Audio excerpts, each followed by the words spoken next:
With the new issue #1 of Batman coming out, let's take a moment and talk about one of the biggest changes for the Dark Knight and the Boy Wonder, their costumes. It is clear that with this new #1, DC Comics wants to change the tone, look, and feel of Batman to usher in a new era. Now, to me, a superhero's costume is like a professional wrestler's entrance music. When it's good, it elevates that character. When it's bad, there's no amount of good writing that will help them.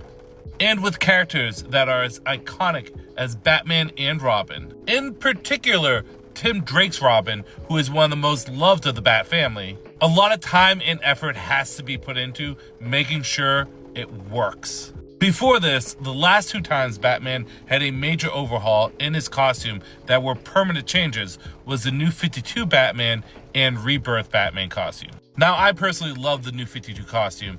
It had a lot of changes, however, it was a natural evolution to Batman's costume, and it felt very much like Batman. However, when it came down to the Rebirth costume, I didn't like this one bit.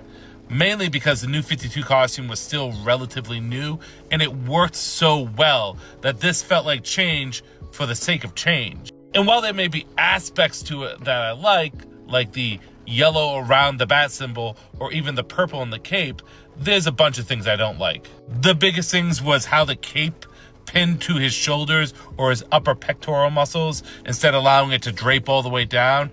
And goddamn, I hated that belt.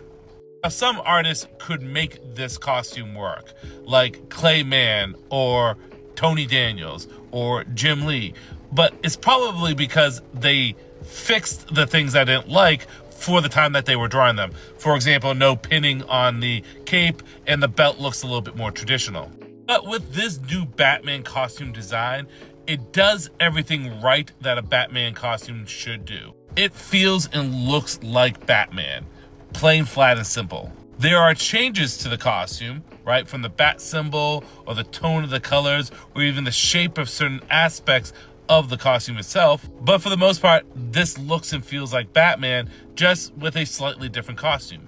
And I think a minimalist approach to changing the costume is what makes it work so well. The bat symbol, maybe how the belt is portrayed, and a couple other things, but it's still Batman. It reminded me when they switched from the traditional oval, gray, and blue of the 70s to early 90s Batman into the Troika costume, which, if you're not familiar with that costume, is the all black with the yellow bat symbol and the yellow belt.